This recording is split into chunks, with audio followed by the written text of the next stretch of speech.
South Carolina, a veteran who is on the Democratic leadership team. Congressman, great to have you with us tonight. Well, thank you for having me. Your reaction to what you just heard the president say, to the media spin that people are getting on these cancellation letters? Well, I think the president was spot on with his speech today. It was, as you said, he hit it out of the park. He happened to be in Boston, where there will be some folks attempting to do the same thing tonight on a different front. But I enjoyed the speech. I didn't see 100% of it, but I think I saw about 90% of it. And I think that he explained it so that everybody will understand it. And that is simply what the Affordable Care Act did was to develop a floor beneath which insurance companies were not going to be allowed to operate. Come out of the basement. Bring your plans up to standard. And stop putting in fine print that people really don't know what they have until you go and try to use it. I happen to be one of those people back in my younger days. I had to end up paying out of my pocket for my first two children simply because I didn't read the fine print. I've talked to many people in my district who've seen themselves drop from coverage as soon as they started treatment for a catastrophic illness. I've seen some who said to me that they have gotten letters from their insurance companies telling them that they run out of benefits because of cancer treatment or other kind of treatments for their children. So this is what I'm saying.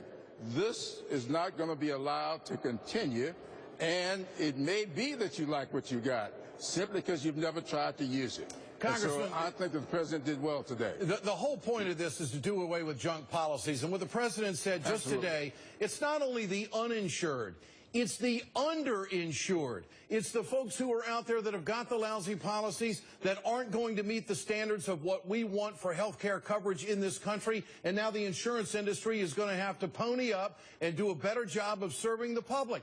Did you ever think in all of your years of Congress, and you've been around a long time, not to date you, but the fact is the Republicans are defending junk policies. They're defending poor service to the American consumers. How else do we read it? That's exactly what they've been doing. But let me tell you something else, Ed.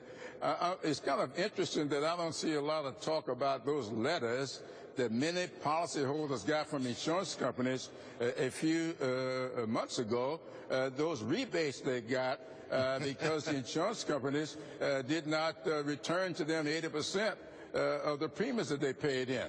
A lot of the people I've talked to got some checks. They didn't know where they came from. I wish those insurance companies, when they sent those checks, said to them, because of the Affordable Care Act, we are returning to you some of the premiums that you paid in because we did not send back 80% of the premiums that you paid. That would have been a very nice thing for them to do if they really were wanting to be honest with their policyholders. And Congressman, how important, how critical do you think it is that the president stays on point with this issue and calls out grossly misleading reports about Obamacare? I mean, I think that I almost have a sense, a feeling of heart tonight that the worm is turned, that the right wing has been exposed. We all know what they're about right now, and they have left no stone unturned. No lie is going to turn this around.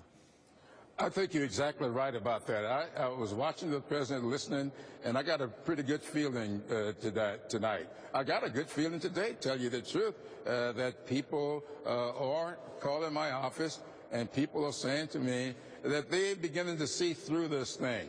And I think you're right. Go to Kentucky. I talked to a former member from Kentucky last night, one of his staffers last night, and they are having a tremendously positive experience in Kentucky, and I believe that the same thing could happen in a state like my state if we had some leadership that would say, let's take ownership of this. Let's do something for our constituents to give them a positive, uplifting spirit within which to go about their duties and responsibilities to this great nation of ours. No doubt. I will be in Kentucky on Monday. I'm warning the audience, it's going to be a positive story. I got to bring it up. Congressman James Clyburn, always a pleasure. Good to have you on the Ed Show. Thank